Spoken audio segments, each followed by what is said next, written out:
What's going on, you guys? Welcome back to another video. So in this video, I want to talk about what happens when you stop giving the narcissist supply.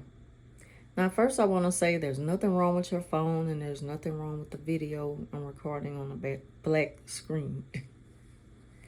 So you might say, well, how do I know that I'm giving them supply in the first place? Well, narcissistic supply comes in many different forms. I mean, there's a long list of things that you can do that gives them supply and you're not aware of it. Because, like, who even thinks about that? Narcissistic supply can be money. It can be material things. It can be, gifts. It can be sex. It can be so many things that you find yourself giving someone on a regular. But the moment you take that away or you limit it, the narcissist will start to show a different side of them. So now, when you first start to do these things for the narcissist, it's all good. They're happy, they're satisfied. As long as you're serving them, they good to go. But when you stop giving them supply, you might experience narcissistic punishment. You might experience a silent treatment. All of them act kind of different, but it always goes back to a punishment because they start to feel either rejected, and when they feel rejected, they feel like they have to teach you a lesson, punish you, or pay you back some kind of way, And again, who's even thinking about stuff like that? So another narcissistic supply is attention. When you give the narcissist a time of day to where they could just talk your ear off and you sit there and you listen, you're listening to everything they're saying, you show empathy for the situation, and you check back on them, that lets them know that you care. And that's all they need. They need to know that somebody cares. But it has to be a reoccurring thing with a narcissist. See, that one time that you showed them you care, that's not good enough for them. They need to know that you're gonna check in on them, more often, not just one time. And an example of that is, like, I work a second job cleaning office buildings. And I don't really do much because there's, it's more than just me. There's a group of us. So everybody got their own thing to do. And my specific job is to pull trash. And it's so easy. Like, it's so easy. Quick and easy. And then the next person may do the bathrooms. I mean, the restrooms. And one person do, like the wide areas, the reception area in certain parts of the building, and just stuff like that. Like, everybody have their own thing to do. We're all done at the same time, and, so it works out good that way. There's not too much on one person. Thank God, because that's a second job, and that's the last thing I need. But the thing about it is, I go into the 4th floor. There's a lady who is kind of close to the lobby area. So I catch the lobby area first. I pull their trash where the receptionist desk is. Then I go into the break room because that's closest. Then it's this lady. This lady, she is the first one to work in the morning, so she claiming, I believe her, and the last one there at night. And I swear, when you go in her office, she's only lurking and she's focused on everything but the work. Her boss is gone and she's still there. And there's nothing for her to do dealing with the work. This is a contractor company building. So the work is done for the day. Everybody's gone. There's nothing left for her to do. But she have on 2 different computers. She's looking at the news. I noticed that she always have a big screen monitor on crime. And it's always my color. It's always my color. Or if it's not that, she's looking at anything dealing with Trump and stuff, and she claims that she cannot stand him. And this is information she volunteers. Anyway, when I go into her office to pull her trash, it's just like she's expecting me. Like she's just, it's like I just make her day, with my presence. And I'm just coming to pull trash. But I noticed that I'm the same with everybody. So it's no different with her. But she started to take a liking to me, and she conversates and tell me about her whole life, her cats, her chicken coop, her dogs, the cat that died recently, the dog that died a few weeks ago. It's just always really good or real bad with her.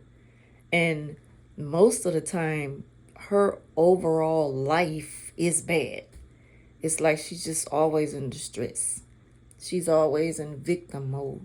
Typical narcissist, or should I say typical narcissistic behavior. And so, again, she's gotten attached to the fact that, I'll sit there and listen. And, I'll check back with her the next day, like, well, how you feeling today? Or we'll small talk about the weather, with this recent heat wave we've been having over the past month. We talk about that. And it's just like, it gets to the point to where they expect you to keep up a certain behavior that serves them supply. And when you give them something different that they weren't expecting, it makes them angry. So when you stop giving a narcissist just a little of attention, they get angry. But my situation with her, Thursday, like I told y'all, my primary job, I work for the school system. A lot of y'all already know that, and they've been on strike. So there was an emergency meeting last Thursday. I came into work early so that I can leave early so I can go to the meeting. And so I didn't have that time that I normally give her conversating. I didn't give her that attention, I guess, that she was so used to getting from me every day.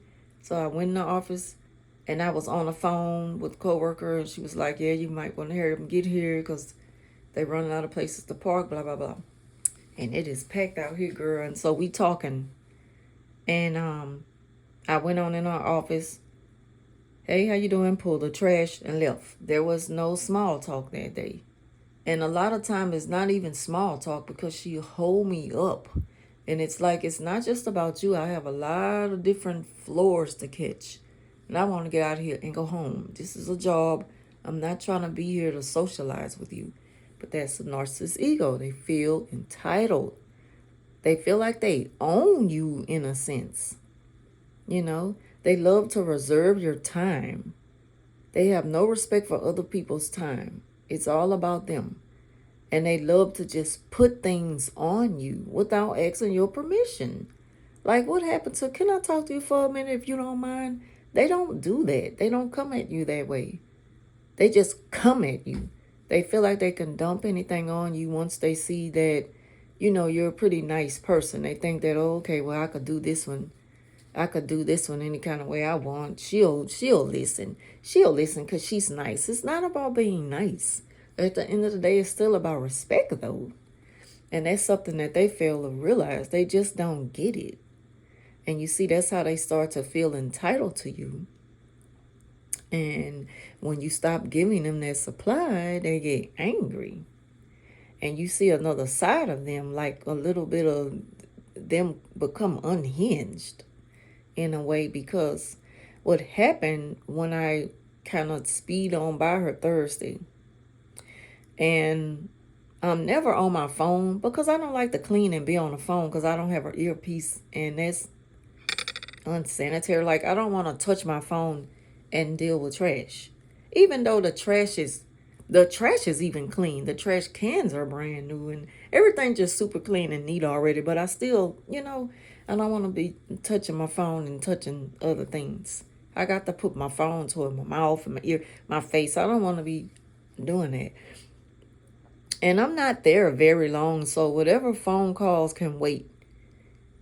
But I'm not on the phone a lot when I'm at work. And when I am, I get off because I'm about to get busy and I need both hands.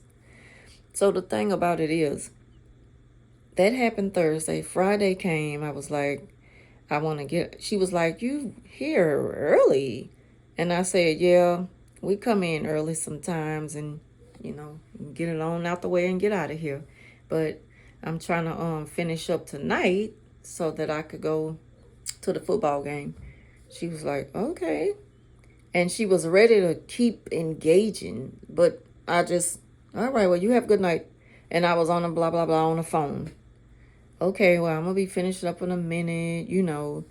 I'll call you when I get there so I can see you where where you parking at.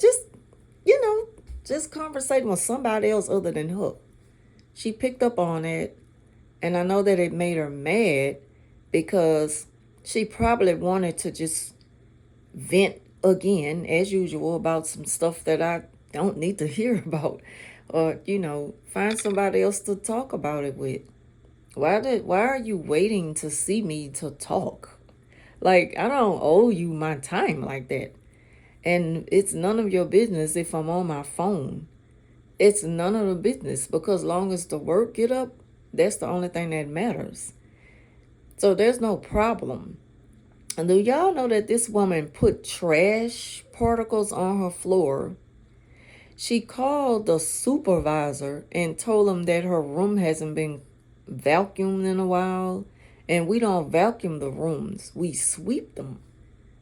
We don't vacuum the rooms. We vacuum the hallway area. That's what's in the contract.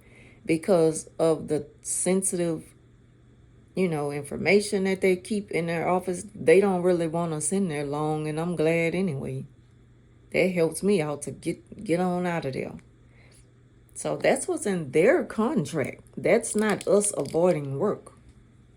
We go pull trash, we sweep up any little crumbs or any little bits of paper bits on the floor or whatever, and we out of there. In 2.5 seconds. Her room is spotless. Her desk is junky. There's paperwork everywhere. And she's always on a computer. She's never doing work. Or she's just always into something that has nothing to do with work. Whether it's organizing a town meeting to get this person removed from off the block, or just anything to where she's controlling somebody. She's super controlling. She seemed like a loner that, they don't have a life, and very angry underneath the surface and waiting for something to happen that kind of takes away from her expectations so that she could just completely lose it. Because now she lost control, And so that's how you can expect a narcissist to act when you stop giving them supply. And again, you might not even think you're giving them supply. We talk sometimes and that's it. But narcissists don't look at it like that. They want to control it. And they want it to happen every day. Don't take breaks. And another thing I noticed that she do, like, God just showed me this. I see this already. I picked it up on her when I first started working there. I picked that up on her. I'm like, oh, here we go, another one. She's thinking because I have a routine job that, okay, here she come. they can count on you to show up. But I can change around my routine if I want to. I don't owe her that. And for that alone, she complains. So I had already left Friday. So the other lady said I went up there and there was nothing on the floor. It just looked like something. It's like, you really acting up about this? There was nothing there that calls for a vacuuming. And she said, I brought the vacuum up there and hit it in a couple of seconds and was out of there. And it's just like she still wasn't satisfied. She still just was trying to find a reason to complain about you. And I was like, Lord, another one. You know, it comes a point where you just know how they are and you don't even get mad anymore because you're so used to their behavior. All you could do is pretty much laugh about it, you know, because you know what you're going to get out of a narc, especially when you stop giving them supply. And so I said, that's what it's all about, that she just was expecting to see more of me Thursday and Friday, and she didn't, so she mad. And she said, girl, didn't she say you always on your phone? And I say, and she know that's a lie when she said it, you know. And she was like, but, you know, we don't be, you know, because this lady here been that way longer than me. She's like, nobody paying attention to her. Everybody sees her as a problem. She has a problem with everything that she can't control. And I'm like, yeah, I already seen that coming when I said that I'm just gonna stop spending time in her office listening to her. I'm gonna go in there and pull my trash and leave. You know, hello and goodbye. I don't have nothing for you. She could get mad all she want. She cannot control me. You know, it's just funny how they act like children when they can't have their way. You know, they really think that they own people. Another thing she does is it's like she always threatening to teach somebody a lesson. You know, they just they get themselves away. They make it so easy for you to point them out. All they do is open their mouth and bam, there it is. All the red flags you need to see. And then when I head further down, they're very calculated. She wait a while. She know that I'm going into a kitchen area. So when I hit the kitchen area, I mop it after I pull the trash. So she comes through there to track the Ford deliberately, which I don't care because we don't double back. You know, once we hit it, once we're done, we know we did it already. She comes through to track, oh, I'm sorry. I guess you say here she is again with my tracks. And you know, my mom, when we were younger, and it's like, no ma'am, no ma'am, no story time. I don't have the time today. And see, she don't like that when I'm like, not in a hurry, but I don't want to sit and listen to this. You're not going to reserve my time. I'm at work. I'm trying to get out of here and go home. You like sitting here because you don't have a life. I can go home and don't do nothing and be at total peace. Be in complete peace. Not happen to do nothing but just be in my house. Minding my business, ain't bothering nobody's. And see, narcissists, they can't be like that. They can't find their peace. To them, there's no such thing. Their peace is supply. So their life is always on the go. You know, it have to be that way for them. They wouldn't be able to function without it. I mean, see how quickly she just changed and flipped out because she couldn't have a way with me, which was attention. It was attention. Soon as the narcissists lack your attention, they lose it. You know, just like children. You can really expect this out of them. One day I walked in her room and they just do the stupidest things. She had her head down and, you know, she kind of looked like she was out of here, you know. She looked like she was gone.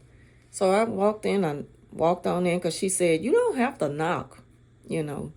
Sometimes with a narcissist, they don't want you to behave a certain way. They want you to just be at free will. I don't get it sometimes, but sometimes they don't want the nice side of you. They don't want you to be nice. Because I figure, I guess sooner or later you'll figure out that they weren't nice either. They weren't just being nice in return. You know, they were putting on an act to you. You know, you being real and they're being fake the whole while. So I walked in the office. She had her head down. And I said, hello. I say, I'm coming to get your trash. Because it normally be under the desk. And I'm standing up there and I'm unraveling the bag and stuff. And she slowly raised her head. Oh, hey. I was taking a nap. And I'm like, who in the hell sits up like that and go to sleep? Eyes batting like I don't know what. Looking straight face, just with your head down and your eyes closed, looking like a damn fool. Like, you're not kidding me. You really is crazy, huh? You really is crazy, huh? I started to see it back then, like the whole nother side of her. Just crazy. And all of them do stupidest things to gain attention. Like, in that moment, I guess she just needed me to say, hey, you okay? Like, no. No, ma'am, I'm not doing all that because there ain't nothing wrong with you other than you cuckoo, you know. You can see it a mile away with a lot of them. They're so obvious. They make it so easy for you to point them out. So anyway, that concludes this video. Just wanted to talk about what happens when you stop giving the narcissist supply. You can be ready for a punishment. You can be ready for, you know, for them to complain about you, about things that they never had a problem with before. And I've seen it so many times with different narcissists. I know a lot of them are not all the same, but I always see this side of them. So I'm questioning myself like, damn, am I the one causing them to act a ass all the time? Like, why is it always this way with me? Like, I always see them do this. I've seen so many of them do this. As soon as I stop giving them attention, giving them more than 2 minutes of my day, it's like they just lose it. And they all do the same thing. They try to get you in trouble. You know, they criticize about you, and that's, you know, in a way of devaluing you. Like if you're not doing a good job any other time, oh, I'm doing a fantastic job. But now, you know, my work value has decreased because I'm not spending a lot of time with you. You know, that's just how they are. But thank y'all for watching. Like, share, subscribe, and leave your thoughts down below. Thank y'all for watching. Talk to you soon.